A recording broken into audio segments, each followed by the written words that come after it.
inviting me to come here. This is what I was going to talk about, and I'll spend more time perhaps on councillors, and I'll also obviously discussion about what big society might be about before.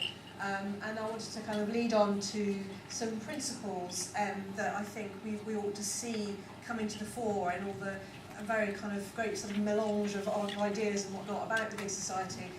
Transparency, involvement and accountability, which come from some research that we did earlier in the year called Accountability Works, which you can see on our website, or at least you can on normal days, but today our website's down, so come back to us. So the context, I think, is really important. We've talked a bit about CSR, and we heard from Kevin and Eden about the impact it's going to have in their district council. And I think it makes big society both harder to do because of the challenges of funding that we talked about, but actually more necessary. And the research that Maury did earlier in the summer on what people think about big society found people accept that there's a need for cuts, because of all the various items that are around, but there is waning support for that, and the issue of fairness is important, and how those cuts are going to work is important. So for big society, then is it a way of engaging the public in a debate about what the local priorities are, what are the areas that should be protected in those very hard decisions that councils and other public sector agencies are going to have to make? And finding new ways of doing things that need less money will be really important. So there are lots of opportunities there, but we know that the impact of the spending review will vary, and so a colleague from Eden talked about a 9% cut. The overall headline figure is 7%. In Hackney, where I live, in the next year it will be 20%. They're going to make a 20% cut in their revenue budget in 1 year. So the space for finding time to do things differently, for engaging with communities, is very limited. And I think that's really hard. Plus, some of those difficult decisions will be being made in places that potentially have less social capital to start with. So the hardest hit places could be finding it even harder to respond and to get involved in some of these ideas. And I think there will be still a continuing role for the local state and local representatives in helping communities through some of those really difficult decisions. So it's hard, but necessary. I wanted to illustrate this with a bit from my own experience. I used to be a councillor in Hackney, although I'm not anymore, thankfully, so I don't have to make the decisions again. But back in 2000, not because of a spending review, but because of its own incompetence, the council was in deep financial trouble and had to make a similar order of cuts in its revenue budget, or it was about to run out of money, and we were under what was called Section 114 notice, which meant we couldn't spend any more money, absolutely physically couldn't spend any more money, until we'd set a budget that brought it back into line. And this was the big society in action. That's the rioters on the town hall steps. Councillors are behind the ring of riot police, making decisions, trying to set a legal budget. So that's what happens when communities get really angry and don't feel they've been involved, don't feel they've been consulted. We didn't have the luxury of being able to consult people because we were under that statutory requirement to bring our budget back into balance. So we don't want to do it like that. On the other hand, 5 years later, council, much better place, there's budget night, all very nice, got the festival lights on, nobody's interested. So there is a little bit of an opportunity there that when things are going well and the public feels they can trust their institutions to get on with things and they can carry on with their own lives and watching telly and dealing with all their own challenges, they can leave people to get on with it, and they're not so interested in getting involved. So undoubtedly people will be interested in what's going on because they're going to be some controversial decisions. But I think the challenge I would throw all of these debates is can we find ways for the public to get involved in, I think I quite like Richard's phrase about participatory cutting, and I think that's going to be the creative challenge for a lot of places. So a lot of all of that is, as I said, about trust. I think when people trust organisations, things can be much easier. And what I want to argue is that councillors have a key role in hitting lots of these buttons. This is some more Maury research about what helps people have greater trust in institutions of government and of public sector. And there are lots of things like having some independence and some information about what's going on. Setting clear expectations of the services. If we know what we expect from them, we're not going to be disappointed when they don't live up to those expectations. Having processes of dialogue, like the excellent things we heard about from Peterborough just now, and in making sure there are processes which are open and enable institutions to have that honest dialogue, and fundamentally they're about leadership, and that's what a key role for elected councillors and being elected to provide leadership in good times and in bad. So really, really important for helping people get through these times, I think, is the role of local councillors to hit some of those crucial buttons. Big society, what does it mean? We've talked about this all day, really. These are some things that occur to me from things I've heard. Does it mean a small state? Cunningly, I think, Lord Way has said, well, we're not going to define it, it's whatever you make it, which obviously makes it a bit hard to assess whether it's successful if you haven't defined it to start off with. So, but I think there is something in that it is, people just get on with it and do it as they see fit. And a big society, according to Francis Maud, is one that doesn't make you feel small, which I think is kind of so sweet and nice. So there's lots of different things, I think, to different people, and there's some of the things that Francis talked about earlier, actually, about the tools that the government's going to use to make it come to pass. I think that the question is not just what it means, but what it's for. And there are, I think, as there's been debates today, lots of different interpretations that you could put on it. Is it just today's big idea, because Mr Cameron didn't have a kind of big idea? Is it just that? Is it about diversity and choice and competition? Is it about community self-reliance, some of the things that we've heard about in some of the community projects? Is it just a way of saving money, just delivering services on the cheap through volunteers? Is it about better outcomes, because you've involved people in designing the services? And is it about doing things better than the state has done and reject a solution led by the state? Is it in danger of being all things to all people? Maybe that doesn't matter. Maybe it can mean lots of different things all at once, and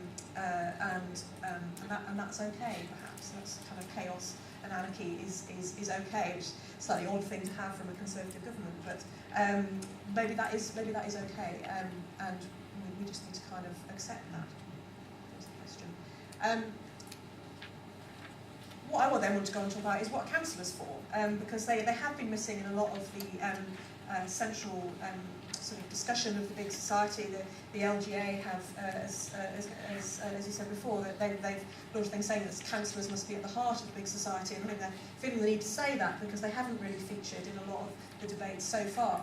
And I would say, well, we need to be clear about what councillors are really for before we start then talking about how they might connect in with big society. I think there are four key things that you might conceptualise councillors are doing, wandering about the helicopter. That's about having a helicopter view. Councillors aren't there to be professionals and to be in professional silos. They're there to look across the piece and look across all the different services and all the different issues and be able to put them together into a picture of the whole place. So apologies for the jargon of the helicopter eye view, but I think it does kind of capture what one role for councillors. Another role is that they are accountable, they're elected, they're there to be fundamentally put there by the people to make decisions about spending and service priorities.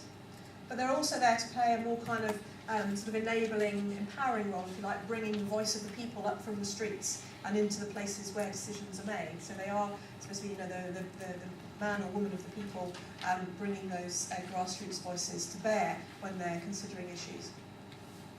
But then they can also really get into the nitty-gritty of the machinery of government, because they're there, they've got time, whereas most of us want to get on with our lives, we don't have time to really get to understand some of the barriers and the difficulties that Kevin described, the community groups in Eden coming up against. For many councillors, this often seems, I certainly recall it, be the kind of, this is what happens to you. You get sucked into endless meetings and you become experts on things you never really wanted to become experts on, but you have to do it to try and find out things. But you can also, throw a spanner in those works by asking the difficult questions, and you can try and unpick them and put them all back together again differently. So there's lots of opportunities in the councillor's role, and it is multifaceted, just as big society is. I think we shouldn't dismiss what councillors can do, because we've got one particular conception of what they do. They do lots of different things. And there'll be other things that colleagues here would have thought of that they haven't. So are the two things connected? Are councillors part of the big society? There's a case against, which you sometimes hear from proponents of the new world order and the new way of doing things, which is that councillors sit in boring committee rooms which nobody can find their way to and can understand what they're doing, and it's all very bureaucratic and keeps power to themselves. They're acting as gatekeepers to keep the public out. They are part of the local state, they take decisions, they're part of the governance system. They're not part of this kind of grassroots thing, they're a bit out of touch, they're very old, average age 58. They're unrepresentative, people point to the low turnout. So there is a kind of caricature that you sometimes hear that says, no, councillors are about the state, they're not part of the new way of doing things. However, I think you can really conceive of councillors as being just part of the big society. And what the phrase I used in the article that referred to at the beginning was that the councillors ought to be seen as the democratic wing of the big society, that the big society is a whole kind of continuum and a mix, a network of lots of different things. And councillors really are the archetypal local citizens who've got involved right to the extreme of putting themselves up for the public vote. Their role is to challenge public officials and service providers to do things differently, to get the best for their community. But I think we do need to think of councillors' roles in a slightly different way. If there is going to be this great diversity of different sorts of provision, councillors need to take on this role of being enablers, signposters, facilitators, champions, whatever you want to call it. It is that role of being part of a bigger network, not having all the decisions and all the control, and lots of us say that it's been a little while since councillors had all the control over everything in their area, if indeed they ever did. But they need to be much more out there in the community, which the best councillors absolutely are. But also, I think, critically playing that role which Richard referred to earlier on, of being the kind of mediator between all the different competing voices and interests that there might be in this great, mix of ideas and groups coming forward. At some point, some of those are going to come into conflict, and there has to be a way of resolving differences. And I think someone who's been elected does have a bit more of a mandate to perhaps act as a mediator. And so I suppose being alive to those potentials for conflict and being able to tackle them and try and bring together and find consensus if possible, but if not, reach a decision. So I think they absolutely are part of the big society, but maybe both bits need to kind of reconceptualise themselves. And what I think is important, this comes from the research that we did earlier on in the year called Accountability Works, which is to say that democracy, this isn't a year zero approach. We can't just say we're not going back to the past, because this isn't a kind of brand new system. It is we're building on something that already exists, which is that we're a democratic society. But I think we do have to acknowledge that you can't only have elections and say that's the way decisions are made and that's how people are accountable. Democracy needs to be bolstered by these three pillars, which we've described as accountability, involvement and transparency. And we think all three are really important ways of strengthening and making our democracy more healthy.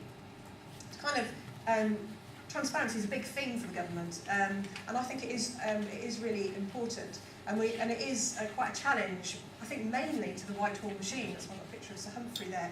And this comes from a quote about, well, you don't really need to know things. The point about need to know is that you need to know. And Sir Humphrey says, well, I need to know everything. How else can I decide what it is I need to know? And so that's very much a thing of somebody in the middle controlling everything, knowing everything, making decisions about what everyone else gets to know. And we are in a different world, partly because of online things which do open things up, have the potential anyway to open things up. And we're moving perhaps from that old world into a world where the citizens have the right to know everything. And this is just an example of one of those tools, a site called helpmeinvestigate.com, which is trying to get people to be citizen investigators of issues they're concerned about. So they're not only raising a complaint about something, they're not only asking somebody else to do something, but they're collaborating together to try and find out more and come up with solutions. And it's worked very well with Scrutiny committee reviews in Birmingham. Is how we came across it. So there are lots of ways, and transparency, I think, works in lots of different ways, but is an important part of this agenda. And we talked about involvement, but actually, I think perhaps the more important question is what about influence? Because you can be involved in lots of things, as turkeys are involved in Christmas, but they don't have a lot of influence over the outcome. Someday someone's just going to stand up and say, we've heard you say that so many times, stop using it. But I think it's a really good analogy that there needs to be some sort of impact and outcome for people to get involved, otherwise what's the point? What better things to do? I think that is going to be the challenge in the coming climate. There's going to be fewer options. Come back to the idea of participatory cutting.